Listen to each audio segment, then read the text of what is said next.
आप देख रहे हैं वासुदेव शॉर्ट्स। जी साहिबजादा हामिद रज़ा साहब कल इमरान खान साहब से मुलाकात करने के लिए गए, तो इमरान खान से उनकी मुलाकात नहीं हुई। तो मीडिया के नुमाइंदों से बात करते हुए उन्होंने कहा कि अडियाला जेल का सुपरिटेंडेंट हो, कर्नल हो और डिप्टी, ये इस्लामाबाद हाई कोर्ट का जो लार्जर बेंच है उससे भी ज़्यादा ताकतवर हैं, और उन्होंने एक मरतबा फिर इमरान खान से हमारी मुलाकात नहीं करने दी। तो ये हमारे पाकिस्तान की असलियत है और ये हमारे पाकिस्तान की जमहूरियत।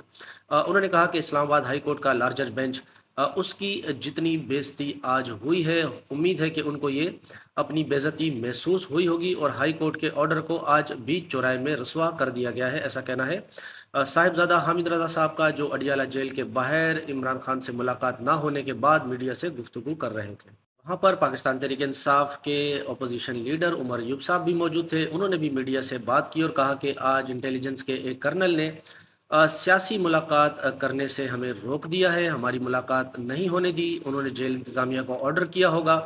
इंटेलिजेंस का काम दहशतगर्दों को रोकना, पकड़ना है, ना कि सियासी लोगों की मुलाकातों को, ऐसा कहना है उमर अयूब साहब का।